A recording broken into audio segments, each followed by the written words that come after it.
Everybody, it's Jeremy, and welcome back to Lucid's 2022 Tournament Game 4, where we are playing Nazca. This is turn 101, and we did a big spiel in the last video about what's going on, what has happened, what our plans are for the near future.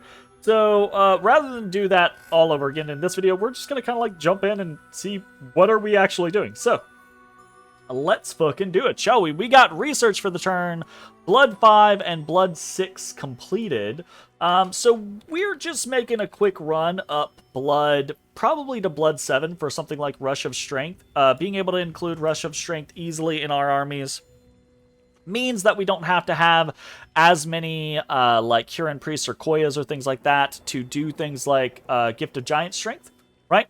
I do wish that there was a high tier version of Gift of Giant Strength in Earth or in nature, right? Like that would, either of those would make sense to me, right? Like the empowering your forces with this like blanketed Earth or nature buff, right? Blood, I think is also a great place to have it, but I wish there was I'm all about that quality of life scenario, right? I'm all about Firefend and Frostfend rather than Fireward and Frostward, because I don't want to cast things multiple times when I can just cast it once on everyone. Anyways, we're gonna go down Blood Magic just to do a little bit of that. Little detour, because we don't really care about a lot else that's going on right now. I think we're now gonna run up. Yeah, we're going to finish Blood 7, and then we're probably going to run up Evocation 9, I guess? We'll see. Anyways, we have done a lot of different things this turn, but I'm going to try to focus in on the things that we can really report on. So we have a report from Satrandeth. Hostile spell has been blocked by a Dome of Air. I believe that what Vanna's doing is they're just throwing like scrying pools or things like that, trying to pop our domes, right? And then we also had some Ghost Riders go out. So let's take a look at the Ghost Rider battle, because we're going to count this as a remote battle. So we sent 2 sets of Ghost Riders out, which is a fair amount of Ghost Riders. These Plague Singers, these Wraith Lords, are pretty good. These guys are just Long Dead Horsemen. These are, I think, Ghost Riders is a very good ability to just fuck around with someone. You see an army, throw a couple Ghost Riders at it. You're at the very least, you're going to trigger some gem usage. You might get a couple of kills depending on how stacked the army is. I like the spell a lot. It's a pretty good spell. This is a pretty solid army, though. Vine Ogres, really, really big boys. Vine Ogres are great for not getting gift or flames from the sky, right? I somewhat to the point to where I kind of think that these guys are a little busted comparatively. Like for me, it's I think that they should have a fire -5 malice. So, anyways, there's that. Then we have a whole bunch of Einherjars. These guys are bread and butter. Vanheim troops, very scary. We have a couple of Vanjarls hanging around in here. We've got this White Mage, who's got some Earth Boots, bunch of Earth Gems. We've got a Adept of Pyrphlegeton. He's prepped and ready. We got a Lich back here. We've got some Windmasters, another Adept. So we've got a lot going on here. We know our stuff can't do anything. It's just going to charge forward. So really, we're looking to see what does this stuff do. We got a Phoenix Power. We got an Earth Power. We got a couple of Mist Forms, it looks like. We've got Horde of Skeletons, Phoenix Power, Mist Form, or Mirages, etc., etc. And, oh, okay. So we do trigger gem usage. We're getting a Firefend out. Yeah. Which this is a great setup from this Adept of Pyrphlegeton, right? Fire in a Jar, Dragon Helmet, already has high-ish fire resistance. The Fire in a Jar gives some cold resistance, which is nice. the dragon helmet gives some armor, which is nice. So you have high-ish. You don't have high-ish. This is from the Army of Lead. Anyways, you got a lot of stacking bonuses here. You're probably not going to get dropped by anything fire. And with the fire in a jar, you can cast Fire Fend for eternity. No baiting, right? Army of Lead comes out from this guy. This guy can definitely get baited. Army of Lead is very pricey. But this is the thing, right? So Firestorm comes out from this Adept of Pyrphlegeton. That's why there is another Adept here doing Fire Fend on repeat, right? So now we have a bunch of Vine Ogres with 20 natural protection from the Army of Lead. We got a bunch of Einhairs in here. Everything has Fire Fend. We actually got a Soul Vortex back here off of this Lich. So we're going to die and we're going to do almost nothing. Maybe with Fire Fend, he's probably going to be okay. But Soul Vortexing these Windmasters might actually be a problem.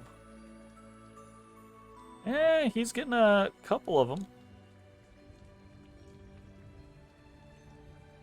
Actually, the Lich is taking more damage because of the fire, so that's pretty interesting. And that's it. Somewhat interesting that he wasn't draining the shit out of those. I guess they probably cast Mist Form, so that's probably why. Anyways, we killed one Vine Ogre, so not exactly like a big deal, but we did burn a couple of gems. In point of fact, we probably burned about as many gems as we used, because we used 10 death gems.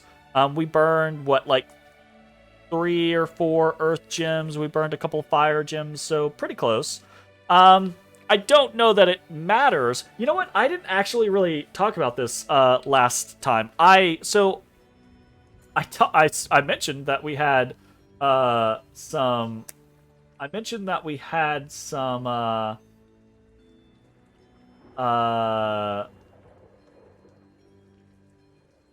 oh god, yeah, I just completely glossed over that. Okay, let me recap, because my bad. Last time in the ritual section, I just talked about the scrying pools. I didn't talk about the Vile Waters or the Ghost Riders. We're doing Vile Waters just to swallow some ponies. That's no big deal. But we were doing the Ghost Riders targeting Cliffport, because Cliffport was being sieged still by Vanheim. And so we were like, hey, let's throw something at that. Let's throw some Ghost Riders at it, because if it's a small force, we might actually be able to damage it. If it's a big force, we can gem bait it, and maybe what's inside can do some damage. So regardless, they did take Cliffport, so I don't know that actually amounted to anything, but it is what it is. Anyways, so sorry, got a very, very off on a tangent there. Anyways, we have remotes for the turn. We have Dome of Air, 1 win and 0 losses, and I guess we report this as Ghost Riders, 0 wins and 1 loss. I don't really know. We used some Ghost Riders. It was a thing. It was fun. End of story. Okay, we had a couple of other things going on here. We're going to look at these scrying pools, right?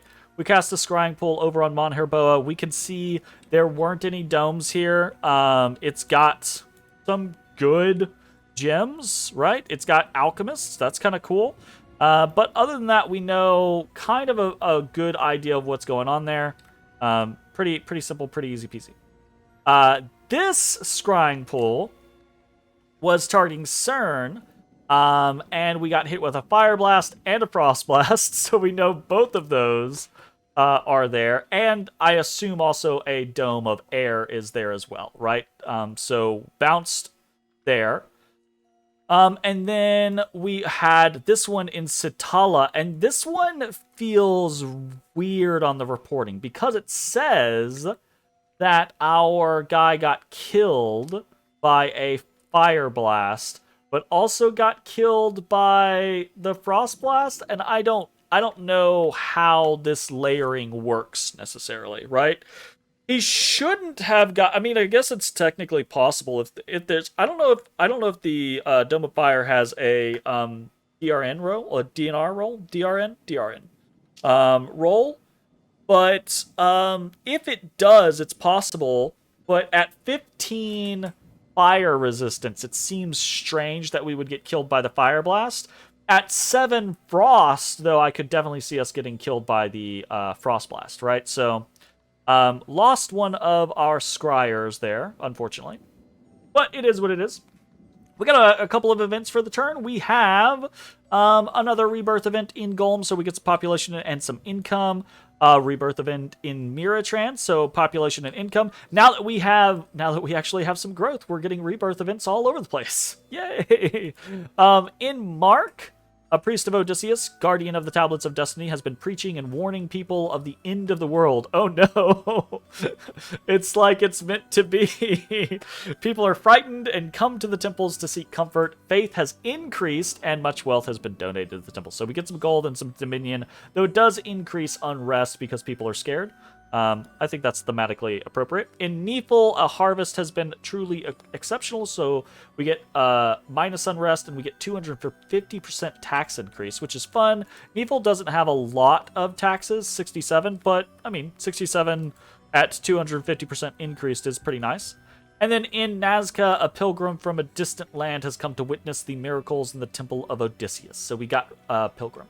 So, events for the turn, 0 negative and 5 positive. That's what I'm fucking talking about. Golem, population plus 210 and income plus 1. Miratran, population plus 310 and income plus 1. Mark, dominion plus 1, unrest plus 9, and... oh, we got the gold. That's that listed separately. And then Nephil, unrest minus 5, and tax plus 250%. We got 351 gold, and we got a pilgrim. So, nice. That's not like the craziest of stuff that we could get from events, but fun, consistent. It's... I understand why people are like, luck events are not that good, or luck scales are not that good. But for me, it's so much more fun to play with luck. The last, 20 turns, for example, the provinces that we took off of Pelagia have been kind of unfun because we've been getting a lot of negative events from them, you know? So that's kind of a thing. I just thought that was interesting. Anyways, yeah, that's events for the turn. Let's talk about what's going on. We got attacks. We have attacks. Not only do we have attacks, we are moving more things to the front. Let's talk about what we're moving and where we're moving it, because now we're actually starting to do certain things. We are sending Origines and his Earth Gnomes to Nephil, okay? We are sending our Etten to Bara. We sent a stack of troops, Sun Guard and Condors and Huacas, towards Amul. Last turn. They will make it there this turn. And then we are sending, who is it? Yeah, we're sending Mamakura over here with a few Supayas and some more Sun Guard as well. So, Amul is going to have a decent amount of units there next turn. It's going to have a shit ton of Long Dead. It's going to have a fair stack of Condors and Sun Guard and some Huacas and, 50 or so Supayas. Not a crazy amount, but enough to be somewhat threatening, right? We can see there's about 330 units here in Satala. There's a Father Ill-Earth there, or Father Ill-Earth is there, rather. So yeah, we do not have a massive stack of casters here in Amul, though, so that is a concern. We have more casters here in Nephil, but, we have less actual units. Though Nephil is right next to Satrandith, and we're going to have plenty of units still there, right? We are attacking into several different locations. We're attacking into Modern Weld, into the Mighty Pillars, into Cloudbreakers. Most of these attacks are just with some Hatenruna, right? These are just probing attacks. We are probably going to just lose them. But it's possible that, if it's just 20 Raptors, then maybe we beat that. If it's just like 10 or so PD, maybe we beat that. But what we're also trying to do is we're trying to see what is Vanheim patrolling with. What do they have just hanging out? My assumption is the way Van's been playing, especially now that he has had Gift of Nature's Bounty up, he's probably going to have a lot of PD across the board. That's one of the first things that a lot of people do with Gift of Nature's Bounty is immediately start building certain things, but also putting like 20 PD everywhere, right? Just to make low commitment raiding attacks difficult. So we're probing. We're going to see what's going on there. And we're moving our Etten just closer to see what's what, right? Like if he responds with something very particular that we're like, oh, we definitely want to kill that if we have an opportunity, then we can Cloud Trapeze our Etten over, and we just want to be slightly closer to give ourselves the best opportunity there. We are over in the Obelshin area. We're doing it looks like we're not doing much, but we're doing a couple of different things. We are doing Ghost Riders at Iron Peaks. We are doing Ghost Riders at Faum. We're going to see, right, just like targeting behind lines, see if we can take those provinces or indie those provinces, basically. We're also doing a manifestation at Vanarus down here, just to kind of see what's what. There is Belphegor, the Lord of Hell, is here. So if we get Belphegor, that manifestation is probably not going to do anything. But this is more of a test, right? Again, does Vanheim didn't have domes on Mon Herboa. Why would they? Do they have domes on Vanarus? Let's see, right? Because maybe we fuck around and find out there. We are moving a pretty big stack from Obelshin into Mon Herboa. We're also moving some units from I say some units. I think we're just sending in this shaman into Mon Herboa as well. And here's the thing. This is a big chunk of units. We got 114 Supayas here. We got a fair amount of Long Dead, some Earth Elementals, more Supayas, some Huacas, a bunch more Long Dead. We've got all of the different buffs, right, that we're going to want to be putting up. Army of Gold, we've got Wailing Winds going up, we've got Anti-Magic, Will of the Fates, we've got a bunch of Quickening coming out, we got a bunch of different Elementals summoning, we've got Mass Regeneration, Relief, we've got Fog Warriors, we will have Gaia's Blessing, etc., etc. We've got a lot happening here. But it is very possible that Vanheim goes, I have a counter to this, and counters it and kills it, right? Or that Vanheim goes, I'm not going to deal with this, and Murdering Winters and Flames from the Skies it, right? Until it's obliterated. Or it's possible that they just say, okay, sure, you're investing a lot of stuff into Mon Herboa. That's a single place. I have Gift of Nature's Bounty up.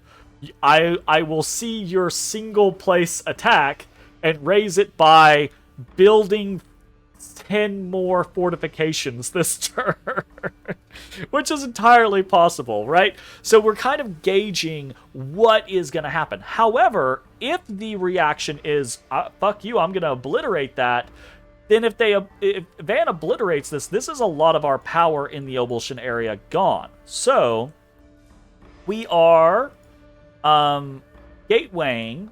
Pacharuna over here is gatewaying a pretty decent stack of reinforcements. Sun Guard, 85 Sun Guard, 110 Supayas, and 50 Huacas. Most of these are very high XP. Not all of them are over 100, but a lot of them are over 50.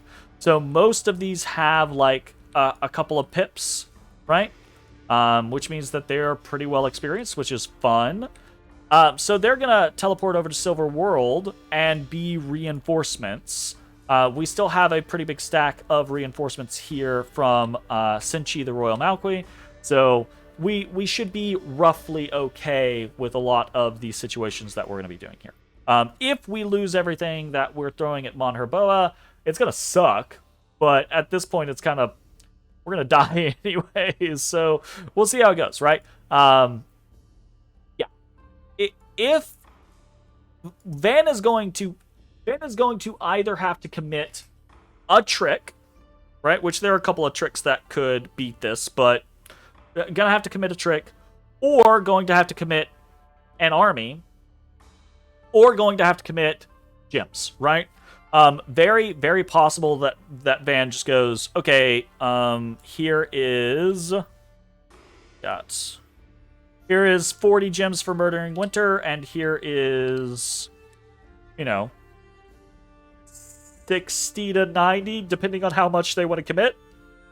Right, 60 to 90 for Flames from the Sky, because you got to remember, Murdering Winter is going to fuck up some of our mages, but it's not going to fuck up any of the Long Dead, right? So Murdering Winter will do nothing to most of our undead units, so you can't just do one. You kind of need to do both, right? Like, Supayas are not going to care about Murdering Winter, none of the Long Dead are going to care about Murdering Winter. Huakas will care somewhat about Murdering Winter and about Flames from the Sky. Sun Guard. Do we even have any Sun Guard with this stack? We don't even have any Sun Guard with this stack, so they don't matter, right?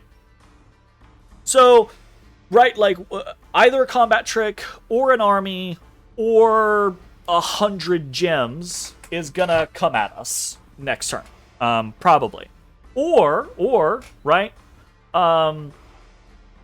Van calls our bluff and we fight, 91 units in Mon Herboa, but that's it, right?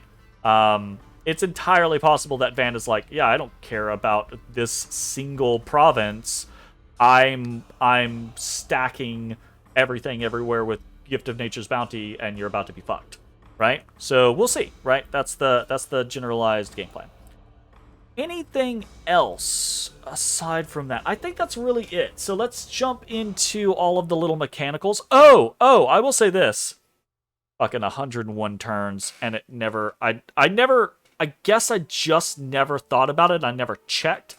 I sent a Malqui Priest out here last turn to preach, right? I sent a Malqui Priest because there's a Well of Pestilence, and I was like, I don't want to send a Huron Priest out there. He'll get diseased and die. Except Malqui Priests can't preach. I assume undead priests can't preach, which seems very strange to me. Obviously that is probably common knowledge, but I've never really interacted with that. So it was like, it was this turn that I threw a Malqui Priest out there, and I was like, what? You can't preach. Oh, what the fuck? So yeah, we're sending out a Huron Priest instead. We're gonna send a Huron Priest out with a Pakwo, right? And this Pakwo is going to, have a gelatinous cube, and the Pakwo will cure the diseases of the Malqui Priest and itself, alternately. In theory. So we'll probably be fine. I don't think it matters because we're going to die in, 10, 15 turns or less, probably. But it'd be what it'd be. So yeah, back to what I was saying. We're going to talk about mechanics real quick, or mechanical reporting features. We've got recruitment for the turn. 1 Lizard Shaman, 5 Malqui Priests, 2 Marrow Chieftains, 2 Apus, and 5 Sun Guard. What the fuck are we doing there? Yes. I'll be honest. I don't like... The Malqui Priests are just, like, I really like Malqui Priests, and I'm kind of obsessed with the idea of getting to a 500 Long Dead Warriors per turn, because that seems like fun. So I'm kind of obsessed with that idea, because at this point in the game, I'm convinced that we're going to lose. So I don't know that any of the recruitment that we could do would make that much of a difference. Even recruiting a few more Royal Malquis, I don't think is going to matter that much, right? So I'm kind of obsessed with this idea of hitting 500 Long Dead per turn. So we'll see how that goes. The Apus are just because we need some people to come over here and get these Hatan Runa, because we've got so many there. And then I don't actually remember why we have recruited these Marrow Chieftains. I think the idea was that we were going to, like...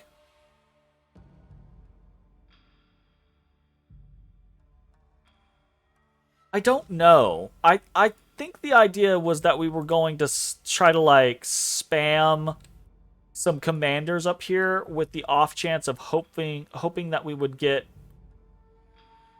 hit by less stuff. I honestly do not remember. This one's a very strange one for me. Yeah. I'm going to chalk this one up to being just kind of like brain dead and over it, truth be told. So, anyways, moving on. We've got Nazcan recruits for the turn. So, over here we have 49 Hatenruna. Across the Empire, we have 464 long dead warriors. We are so close to 500. I'm very excited about it. We have 37 recalled Supayas and 2 summoned Supayas for another 14 Supayas. We are down from 40 last turn because we're actually... Oh, right, because one of our Royal Malquis is actually in this army, so they're no longer summoning Supayas. So there's that. And then we also have our requisite 1 summon Huakas for 7 Huakas. So we got that. Special recruits for the turn. We have 1 Direwolf, 1 Duskwalker, 3 Sylphs, 1 Air Elemental, and 6 Sprites. Basically, we're moving our Earth people, so they're not doing their recruitments this turn, but we're not moving our Air Queens, so they are doing theirs this turn. So, a little flip-flop from last turn, I suppose. And then, yeah, we've got some rituals. Where do we have some of our actual... I guess we have some rituals here in Silver World. So, rituals, we have 1 Haruspex, because this guy's going to cast Haruspex for the rest of forever. We have 2 Ghost Riders, 1 Gateway, 1 Golem Construction, and 4 Manifestations. So, let's talk about that stuff, shall we? Haruspex, whatever. Ghost Riders, we've already kind of talked about this. We are sending Ghost Riders at Falm and at Iron Peaks. We see temples there. If those temples are not well protected, the Ghost Riders might be able to pop them. So, 1, we could take some provinces out of Vanheim's hands. 2, pop some temples, be an annoyance, etc., etc. So, that's just the kind of idea that we've got going on there. We are sending a manifestation. We said this at Vanarus. It'll be funny if we actually do get Belphegor, but I think that's just not something the Ashen Angel can win. But it would be amusing, right? And then we've got several other manifestations over here in Talito. We are sending a manifestation at Olier, at the Cloudbreakers, and at the Mine of Despair. So Cloudbreakers, Olier, and Mines of Despair. So we're just kind of like popping this area, seeing... My assumption is there's a bunch of thralls here. There's probably... This is a blood hunting province. There's probably some vampires here. Ashen Angel can absolutely smack a vampire in the face and kill it. Well, kill it, right? There's probably a commander here, right? So we're just kind of pinging around and being like fishing for things to see what we got. We would love to target Satala or Cern, but these liches will absolutely get booked by a Dome of Fire. This one probably would actually be okay because of the Ring of Fire resistance. I say that. Actually, no, he wouldn't. Because with just a Ring of Fire resistance, his fire resistance only goes up to 5. They do fine against a Dome of Frost or Dome of whatever it is, but we need more fire resistance for them to be able to do the thing. But we can't put Demon Banes on them because they need to be Death 5. Yada yada yada. We're just messing around at this point, right? And then the Gateway we've already talked about. We're sending a big stack of reinforcements over to Silver World. And last but not least, we have a Golem construction. We're doing a Golem construction at Satrandith, mostly just to play around with a Golem. We might do some specific things with it, like one of the things that we could do, talk about this, one of the things that we could do to help facilitate a master and slave play is a Banner of the Northern Star, right? So you put a Banner of the Northern Star on something like a Golem, or really anything to teleport in, right? With the Royal Malqui, starts the battle, right? With Light of the Northern Star, so everything gets +1, or you get Astral +1. So that helps the Royal Malqui get a little bit further into the requirement. So, it's also just a golem, and we haven't played around with golems at all this game, which I think is kind of a sad thing because, I mean, Nazca is very well equipped to mess around with golems. We've just been distracted and doing other things, unfortunately. So yeah, we're just gonna potentially play around with golem, throw it at a couple people, do some stuff, see how it goes. Anyways, so that's it for that. Ultimate Gateway, basic stuff this turn. 6 Astral saved, 8 Death saved, no big deal.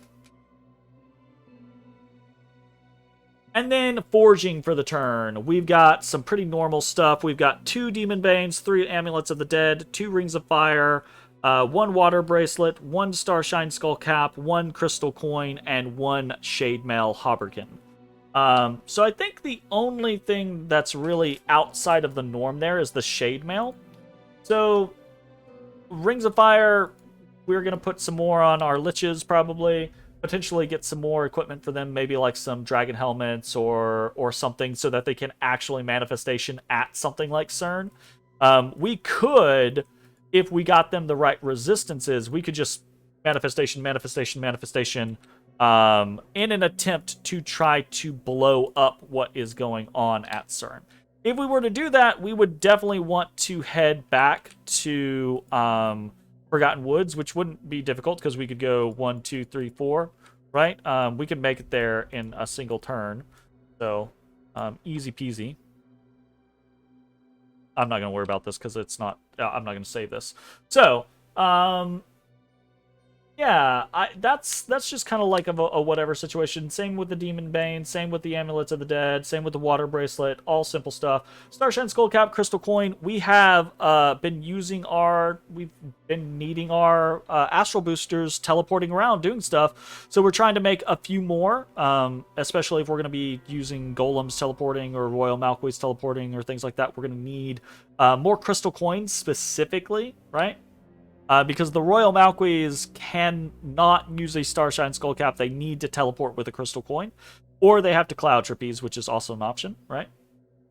And then the Shade Mail is I think we're just using that in the concept of if we want to use a Golem, we can use a Golem without doing something like a Ring of Returning by having a Shade Mail on it. Or we could put a Shade Mail on our Etten, right? So that's the other concept is if we want to Cloud Trapeze our Etten at something to smash it, if we have a Shade Mail on it, then that we can use that Shade Mail to sneak the fuck back out, right? So that's kind of the concept of what we're doing with Shade Mail. If people are unaware...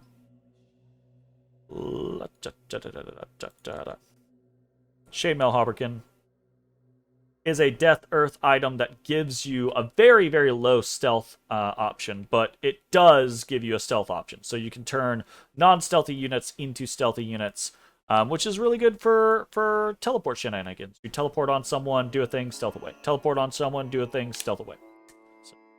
So yeah, there's that. I think that is probably it for the turn. We've kind of like talked about all of the various things. It's going to get more exciting next turn when these attacks start landing.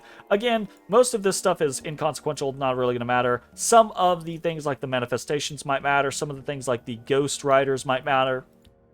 Really, we're going to see what happens with Mon Herboa, what happens with some of the reactions to some of these feints. And in the next couple turns, are we going to be able to launch big attacks at Satala, CERN, Mudwoods, Viserion Arches, etc., and see how it goes, right? So yeah, that's kind of the situation. I will say this: we did get confirmation from Ulm that they're going to start attacking Vanheim, and I think they're not attacking next turn, or they might be attacking this turn in like a bunch of different like locations across the front. I don't think it's gonna matter. I don't think they think it's gonna matter. Pelagia, I don't think any of us think any of this matters anymore. But we're gonna try at least, and we're gonna see how it goes. I've enjoyed this game.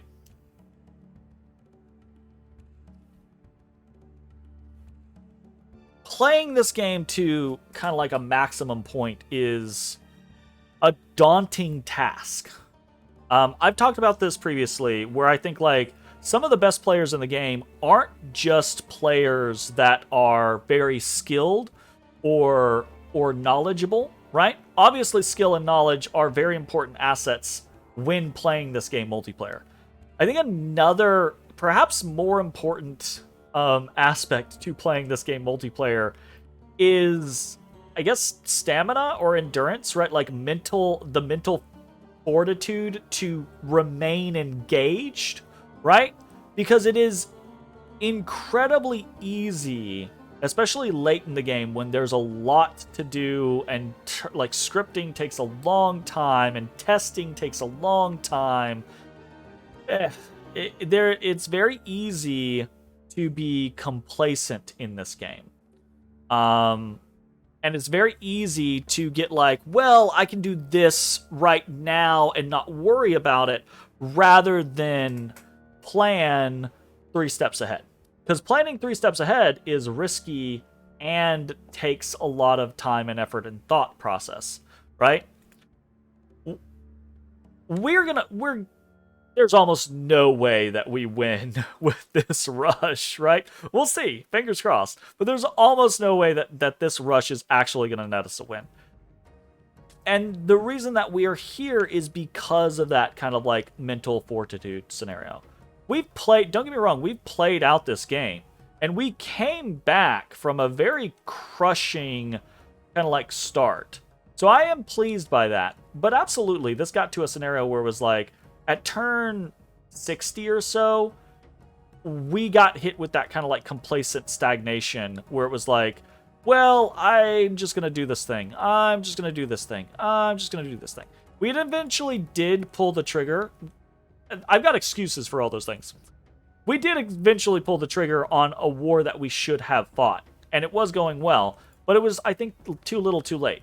And the bigger issue, aside from even the not going to war here, not going to war there, not going to war there kind of scenarios throughout the last 40 turns, the bigger issue was not having that game plan of, we're saving to put up Arcane Nexus, we're saving to put up Gifted Nature's Bounty, we're saving to put up Utter Dark, right? We're saving to empower Royal Malquis for Master Enslaved Shenanigans, right?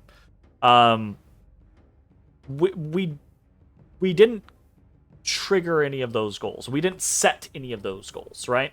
We just got to the point to where it's like, okay, well, the next 5 turns, I need to be doing this. The next 5 turns, I need to be doing this. The next 10 turns, we're going to be doing this. Because I was always looking for those opportunities to, I guess, quote-unquote, get back in the game. And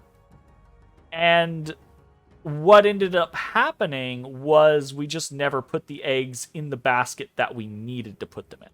And that's the result. That is exactly what's going to happen here is... I have every reason to believe that Vanheim is going to be able to best us in the upcoming engagements.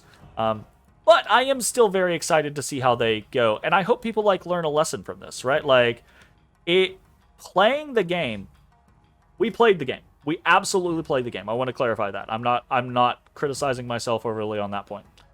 Playing the game isn't the same as winning the game or playing to win the game, right? Because you can do all of the things every turn, set your research, recruit your units, move, do the logistics, etc., etc. You can do all of those things without ever playing to win. And to play to win, you need to have not just a concept of, well, these things will make me stronger. Because more Supayas do make me stronger. More Huwakas do make me stronger. More Royal Malquis do make me stronger. All of these things do make me stronger. But none of these things win the game. Having the concept of, I have 50 Huron priests with 50 Supayas each. Maybe that one wins me the game. Having the concept of, I have 7 Flames from the Sky casters and 60 fire income. Maybe that wins me the game, right? So, like, there's a lot of different win conditions, or winning goals. We just never set ourselves those winning goals. We just set ourselves the goal of, let's get some power. This will make us stronger. Maybe we can do this. We should fight this person. Oh, that didn't work. We should attack this person. No, that didn't work, right? So yeah. Anyways, I've been thinking a lot about this game from a philosophical standpoint and trying to learn from my mistakes. And I think that mistake is aside from my bless and the idea of picking Nazca to begin with, I think this is my single biggest mistake, is not setting a win condition goal for myself. Not saying, this is how I plan to win the game. Instead, I just said, well, what do I need to do next? What do I need to do next? What do I need to do next? But the next was never towards something other than the next few turns. So, anyways, that is going to be the end of this video. I hope you enjoyed. I'm really looking forward to the next couple turns to see how all of this stuff turns out. Thanks for watching. We'll see you next time. Bye-bye, everybody. Hey, everybody. Thanks for watching. If you enjoyed the video, consider leaving a like, commenting, or subscribing. It really helps me out. If you'd like to see me live, head over to my Twitch at twitch.tv/thedistanthorizon.